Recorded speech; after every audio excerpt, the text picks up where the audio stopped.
Hey, it's Jason from Pro Guitar Studio, and today we take a look at third intervals. Now, it might sound really fancy, but these sounds are used all over the place, and I'm going to show you a way that they can be used in rock music. Now, depending on what style of music you're into or which way you're learning guitar, you might find these taught in a different way. So third intervals are really simple, but it sounds confusing, right? But the idea of a third interval is that if we have, let's say, a 7-note scale, a major scale, so the third interval is from the first note to the third note in the scale.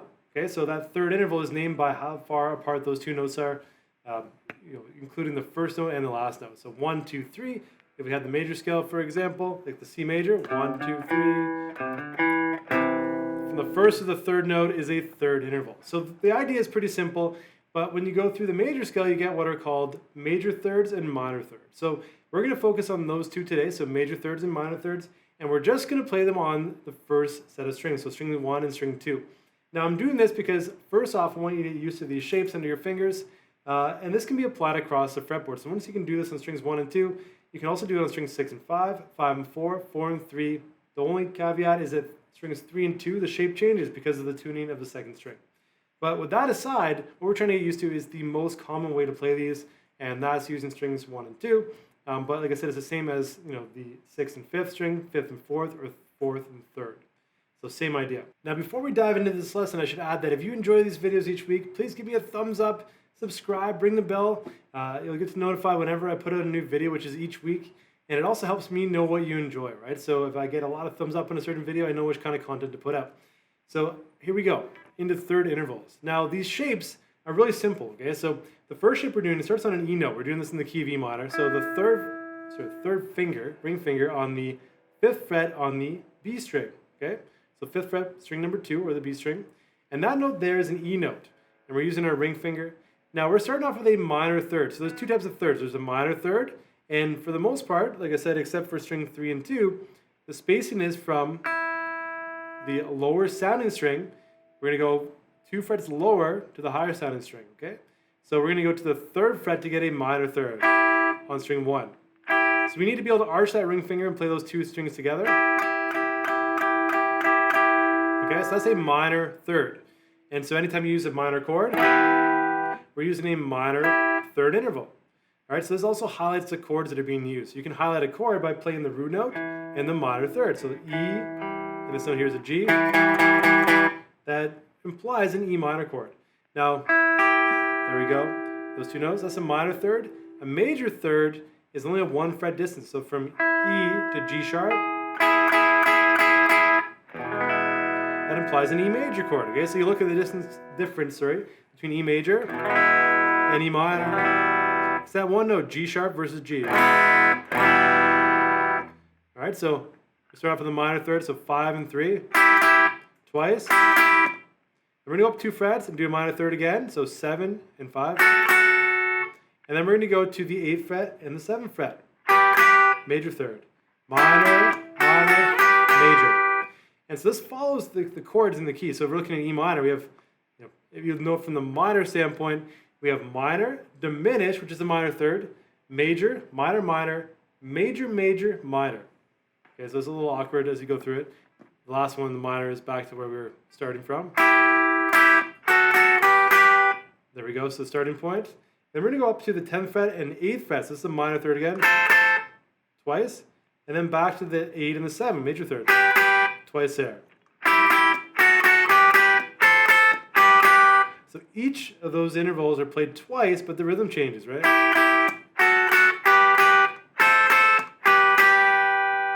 So for that part, E minor for the first 3, and then we go up here, I do a C,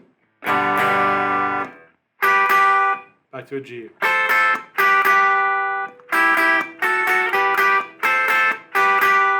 So after we do the 13, 12, 10 as our lower strings, with a major, minor, and minor interval, we're going to go all the way down to the 1st fret on string number 2, with an open 1st string. Okay, so that's a major third. That's the 5th fret and 3rd fret again. So we start where we end where we started off.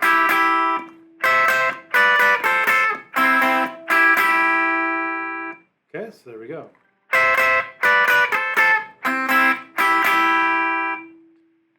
rough sound there.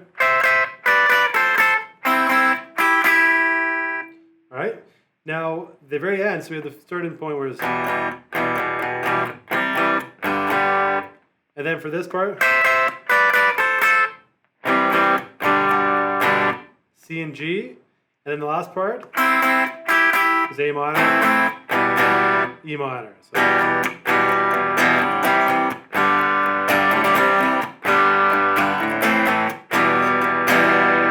all right, so that repeats 3 times for the chords. Okay, so the chords are the same 3 times in a row as a repetition.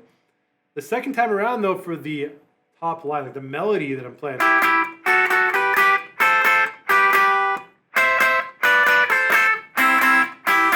the second time the ending just changes. So we go. I guess that part changes too. Sorry. So we go 5, 7, 8 with a minor, minor, major, right? And then I'm going to play 10th fret and 8th fret 3 times to 12 and 10. So minor, minor, minor, minor, major out of 8 and 7. Okay, so here we go for the second part again. We're going to come down from the top here, 13 and 12. 13, 12, 12 and 10, 10 and 8. And then we're going to go, so 10 and 8, 12 and 10, to 5 and 3. An awkward switch is pretty fast, right? So if you can't do that in time, feel free to improvise and do whatever you need to in there. Now you could also, I think I might have also added in, you can add that in between, but I'll just keep it simple in this real.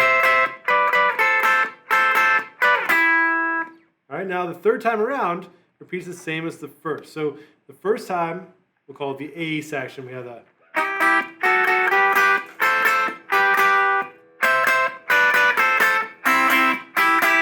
Second time,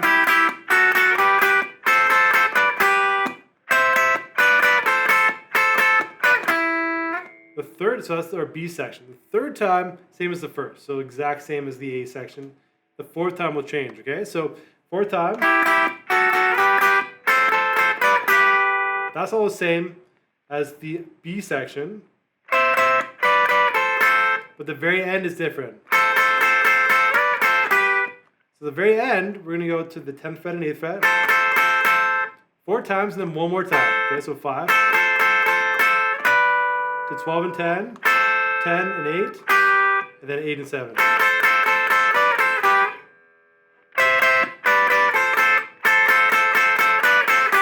And that time I think in between I do add in 8 and 7 going. So you can add that in between after the first 10 and 8, 8 and 7, and then. All right, so let's hear it from the start, a little bit slower, just so you can see all the sections put together. I'll try to call them out as we go. So 1, 2, 3, 4. Here's A.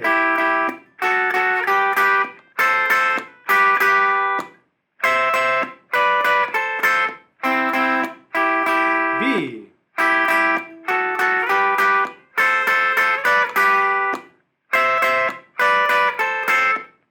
Then, okay, so the C section is actually the same as the A, so we'll go back to the A section.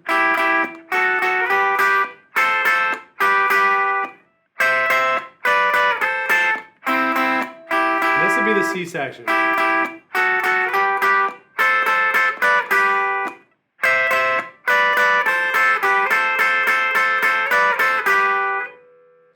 All right, so A, B, A, C, the way you can look at it, but B and C are just variations of each other, and B is just a variation on A, so it's all the same concept, but we're just getting some variety in so it's not so repetitive to our ears. So repetition is great in music, but we need that variety to balance it out. So keep that in mind whenever you're making your own music, is that those two in balance can make things sound really good. If you like this video, give me a thumbs up, and I'll be back next week with more lessons just like this.